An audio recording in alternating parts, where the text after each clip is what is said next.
Hello guys, today the video is about how to pay for the advanced standing dental programs.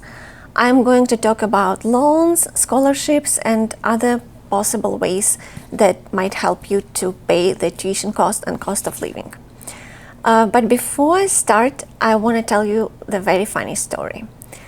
So when I had my interview in USC, I think the next day after this interview, we had some online meeting with the financial aid office, and where they tried to explain us, they talked about FAFSA. It's very helpful. They basically explain to you options, how to pay and how, what options do you have for this tuition cost. Anyway, so during this meeting, it was online, and I was just sitting and everyone was kind of stressed and kind of tried to understand what are the options, how to pay. And we were allowed to ask questions, and one person raises their hand. It was online, and she is basically asking, can I pay cash for the tuition for the advanced standing dental program? Do you accept cash? I don't know. Basically she was trying to offer them a suitcase full of cash, and her question was, will they accept it basically as for the tuition cost? I don't know, guys. I was listening there. I was sitting there. I'm glad it was online and I could have muted myself. But I was shocked, or actually, and I was kind of laughing. I couldn't imagine somebody has such a worry that they think that they have money to pay cash for this enormous amount of the tuition. They have this money to pay cash, and their worry are, will the school accept their money in cash? Basically, how they supposed to pay? Should they put a suitcase full of cash and give it to school, or should they use bank or what? That's the worry of this person. And anyway, that was ridiculous. And I just wanted to say that if somebody who is watching my channel has similar questions, a similar worry, turn off this video. This video is not for you. I'm not gonna answer similar questions. This is very obvious and it's ridiculous. Anyway, but let's start the video. So my video is about how to pay for dental school, and I categorized it based on your status. If you have green card and or citizenship, or if you don't have green card, that's a little bit different story how you can pay for this advanced standing dental program.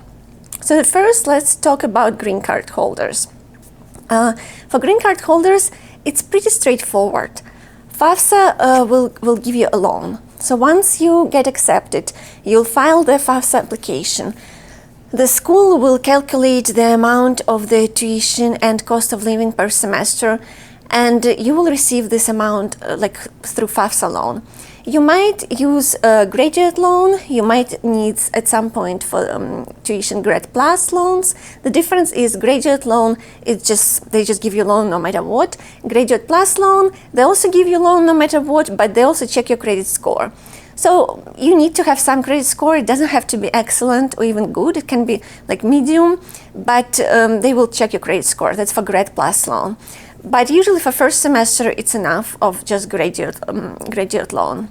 And then maybe a loan way in for summer semester, fall semester, you also can request a grad plus loan as you need. But I wouldn't worry about that at all. You basically set, and they will give you this loan. Current rates for this for loans for grad, I think, is 7% or 7.05, something like that.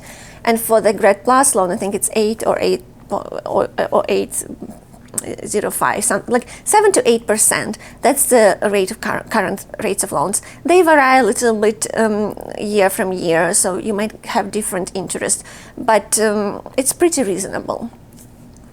The only the exception is if your program has pre-course, where you're not considered a student of the school yet. It's kind of like a clinical certification course. Some schools call it different names. I don't remember all these names. this course will not be covered by FAFSA. So for this course, you will have to pay cash if you have that amount of cash, or you will be able to take a private loan. For private loan, you will need a consignor.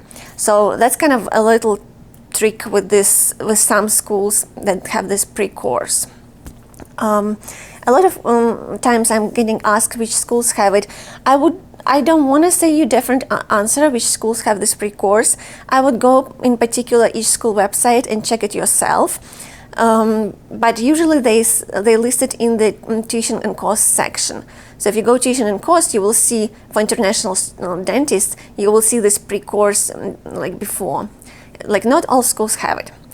Anyway, and other thing that I just want to give you a tip, like if you have a green card, so before I say this tip, I wanted to make a disclaimer. I'm not a financial advisor, so don't rely on my suggestions. Use your own judgment and your own mind. And if you have any questions regarding your financial situation, you need to talk to school financial office.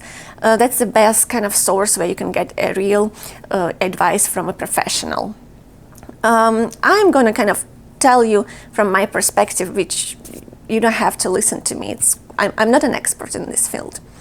So anyway, so you can do one thing. You can kind of a little bit play with your money. You can open high yield savings account. And once the school will issue you a loan, and they will right away they will take the tuition money right away. So you will get a refund which you're supposed to use for your cost of living, and your food expenses. So you can put whole refund, or you can put part of this refund on high yield saving account. You need to be wise how you choose this high yield saving account. It has to be an account that you can withdraw money when you need, because I don't want you to stuck in a situation when you put money on high yield saving account and there is you cannot take them off for some particular amount of time. So choose wisely. But there are high yield savings accounts where you can still use your money. So basically you put part of this refund on this high yield saving account. Usually the interest you gain is from 4 to 5% per year, annual interest, and you'll be able still to use this money to pay for your rent and I don't know for what else do you need this money. You'll still be able to use it monthly, but you'll be able, every time you get your loan refund, you can put it back to this high yield saving account and you kind of gain some interest per year. It's not that much, but it might help you, I don't know, just to have some extra money, not big amount, but something. And anyway, that's just I wanted to tell you. That's one of the options that you can do. So now let's talk about people who don't have a green card. So if you don't have a green card, I'd say your options are private loans, unless you have a suitcase full of cash. So the only option is private loans. So private loans, for private loan, you need a co-signer.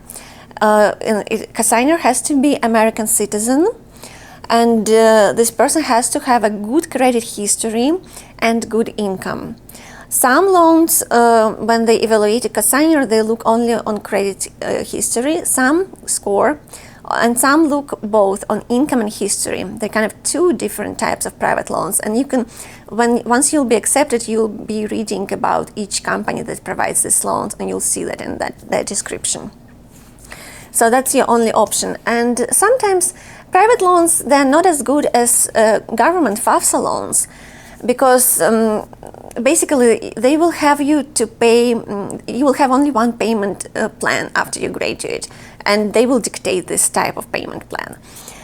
In comparison to the government loans, FAFSA loans, where they can adjust your payment plan based on your salary. They kind of have different payment plans, and they will let you choose the most suitable payment plan for you. That's kind of the difference. But you might gain a little bit with private loans. Sometimes if you have a good co-signer, you might get a little bit lower interest. You might get 5% interest instead of 7 to 8 with FAFSA. So there are pros and cons, but obviously the trend is that FAFSA loans are way better than private loans. Now let's talk separate about such topic as scholarships. So for scholarships, I got a lot of questions about that, and I kind of wanted to share with you the information that I have. So most scholarships provided when you're already in the program. The average money that can be provided by scholarship if you get selected, it usually starts from $500 up to $10,000. That's not a lot. So you can say right away it won't cover your full tuition cost. Obviously it will help a little bit, but not significantly in comparison to the cost of tuition. So there are different types of scholarships. Once you'll be in school, they will kind of offer you to apply, and there will be Dean's Scholarship. I think each school, or every school in the United States has Dean's Scholarship. It's the most honorable type of scholarship, and it provides the biggest amount that you can possibly get as a scholarship. So it's like in our school, it's $10,000. So it's a lot of money, and it can go towards your tuition. So other types of scholarships, they have other types which are less than that. They're usually from $500 till $2,500. So they are based on your academic progress, obviously, your merits, your leadership activities. Some of them are only for Hispanic or Latino. Some of them are only for women in dentistry. Some of them like just for Middle Eastern individuals. They have like some little kind of preferences, and they will list them in the description when you'll be applying. So don't worry about scholarships till you're in a program. I didn't hear about any programs to apply before you go to the school.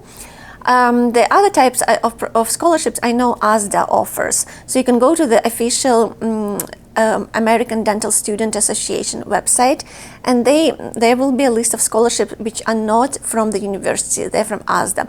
But they're also, I think you're supposed to be already a student, but you can look through them too. I didn't go through them very in depth. So this is kind of it. I wanted to summarize that I advise you to choose your school wisely. So consider the cost of tuition of the school. Don't get obsessed with the school names. Believe me, the cost of tuition is way more important than the name of the school. All US schools are accredited, and to get accredited, they go through a rigorous process. So they're all good. But you will feel this amount of loan, like if it's like the tuition obviously matter, and you'll have to pay this loan back at some point. And the other thing, consider cost of living, because some schools have great tuition, but they're located in, I don't know, New York or in San Francisco, or like California is very expensive, or even in Boston is very expensive cost of living. So think about that. It's one situation when you live already in this city and you're already settled and you have an apartment, or somebody is helping you out, your partner. Or it's a different situation when you have to move to one of these cities where incredibly high cost of living. And even if the tuition is low there, you still will have to pay for the apartment enormous amount of money. So anyway, if you want to learn about more of cost of tuition cost, you can watch this video. I'm gonna link it here. And it's up to you, but choose it wisely. And the last but not least, I wanted to kind of make a little voting. So what should my video, next video should be about? Tell me what do you think? What do you want to hear? Two options I have for you. So one of the options is life in dental school. I can talk about dental school schedule, curriculum, activities. And the other options that I have is what else can I do in the US if I can't get into advanced standing dental program. So if you're interested in that, please just write me in comments. You can choose between these two topics, or you can offer your own topic. And if it gets like popular, I'm more than happy to make a video about that. Anyway, guys, I hope you enjoyed the video. See you soon. Bye.